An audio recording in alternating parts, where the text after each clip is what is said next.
અમૂલ નિયામક મંડળની ચૂંટણીમાં ભાજપે બાજી મારી છે। કુલ 13 માંથી 11 બેઠકો પર ભાજપ પ્રેરિત ઉમેદવારો વિજય બન્યા છે। સૌપ્રથમવાર પૂર્ણ બહુમતી સાથે અમૂલમાં ભાજપ બોર્ડ બનાવશે। આણંદ બ્લોકમાં કાંતિ સોઢા પરમારનો વિજય થયો તો હરીફ ઉમેદવાર ભરત સોલંકી સામે ભાજપે બાજી મારી। અમૂલના વાઇસ ચેરમેન કાંતિ સોઢા પરમારને 79 મત મળ્યા છે તો પેટલાદ બ્લોકમાં બીના પટેલનો જંગી વિજય થયો છે। બીના પટેલને 88 માંથી 83 મત મળ્યા, હરીફને માત્ર 5 મત મળ્યા। ખંભાત બ્લોકની વાત કરીએ તો રાજેન્દ્રસિંહ પરમારનો વિજય થયો। રાજેન્દ્રસિંહ પરમારને 52 મત, ગુલાબસિંહ પઢિયારને 40 મત મળ્યા। વ્યક્તિગત બેઠક પર વિજય ફુલાભાઈ પટેલનો વિજય થયો છે। ભાજપના વિજય પટેલને કુલ 7 માંથી 4 મત મળ્યા। હવે ચેરમેન, વાઇસ ચેરમેન કોણ બનશે તેના પર સૌની નજર છે। વિશ્વવિખ્યાત અમૂલ ડેરી નિયામક મંડળની ચૂંટણીનું આજે પરિણામ જાહેર થઈ ચૂક્યું છે અને સૌ પ્રથમ વાત કરવામાં આવે તો જે પરિણામ આવ્યું છે તે 13 બેઠકોમાંથી 11 બેઠકો પર ભારતીય જનતા પાર્ટી પ્રેરિત જે ઉમેદવારો હતા તેમનો વિજય થયો છે। હવે બીજો એક વિષય આવ્યો છે કે હવે જ્યારે આ ચેરમેન અને વાઇસ ચેરમેન પદ માટેની નિયુક્તિ થશે ત્યારે આ ખુરશી જે છે તે કોને સોંપવામાં આવશે અને અમૂલ ડેરીનું જે છે સંચાલન કોના દ્વારા કરવામાં આવશે તેને લઈને ખૂબ જ અત્યારે ચર્ચાઓ છે। અને મહત્વની બાબત એટલા માટે છે કારણ કે જ્યારે સહકારિતાનું આ જે મોટું ઇલેક્શન છે તેમાં જે પ્રમાણે ભારતીય જનતા પાર્ટી પ્રેરિત જે કેન્ડિડેટ જે વિજય બન્યા છે ત્યારે હવે સત્તાનું સુકાન અમૂલમાં કોણ સંભાળશે તેને લઈને જ ખૂબ ચર્ચાઓ છે। આપણી પાસે કેડીસીસી બેંકના ચેરમેન છે તેજસભાઈ પટેલ જે જોડાઈ રહ્યા છે।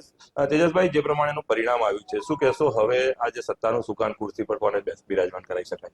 આજે માનનીય નરેન્દ્ર મોદી સાહેબનું જે વિઝન છે સહકાર થી સમૃદ્ધિ, અને આજે ઇન્ટરનેશનલ કોઓપરેટિવ યર્સની પણ ઉજવણી થઈ રહી છે તેના ભાગરૂપે આજે વિશ્વની અંદર મહિલાઓ થકી અને જે પશુપાલનનો વ્યવસાય કરી રહ્યા છે એવા પશુપાલકોની એક આર્થિક સમૃદ્ધિ સમાન આ સંસ્થા, અને એની અંદર ભારતીય જનતા પાર્ટીએ આ વખતે ખૂબ સરસ રીતના આયોજનબદ્ધ લોકો સુધી પોતાની વાતને પહોંચાડીને આર્થિક રીતના સમૃદ્ધ થાય અને આત્મનિર્ભર સ્વનિર્ભરતા તરફ જઈ શકાય અને તેના વિઝન સાથે આજે મવડી મંડળે જે લોકોને નિયામક મંડળના ઇલેક્શન માટે જે મેન્ડેટ પ્રક્રિયાથી જે ઉભા રાખેલા તેમાંથી આજે 11 જેવી સીટ, એટલે પ્રથમ વખત આટલી ફૂલ મેજોરિટી ભારતીય જનતા પાર્ટીની જ્યારે સીટો ચૂંટાઈને આવી છે ત્યારે ભારતીય જનતા પાર્ટીની સ્પષ્ટ વલણ છે કે તેની અંદર આવનારા દિવસોના અંદર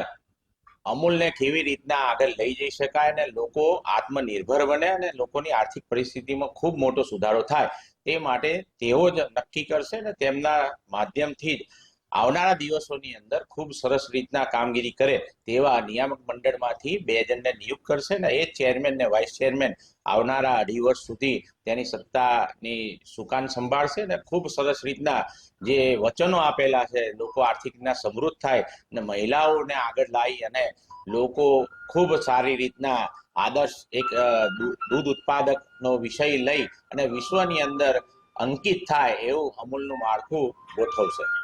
જી હા, તો જે પ્રમાણે આગામી દિવસોમાં હવે વધારે જ્યારે મવડી મંડળ અને જે બોડી છે તે નક્કી કરશે કે હવે આ સત્તાનું સુકાન કોના હાથમાં જાય છે।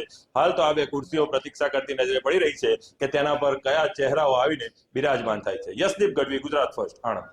પરિણામ સારું આવ્યું છે અને 90% આવ્યું છે।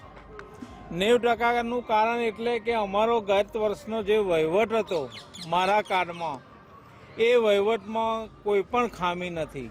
તમે લોકોએ જોયું છે કેટલાય હોબાળા કર્યા પણ એમાં કશું મળ્યું નહીં એટલે તમે બધા શાંત થઈ ગયા।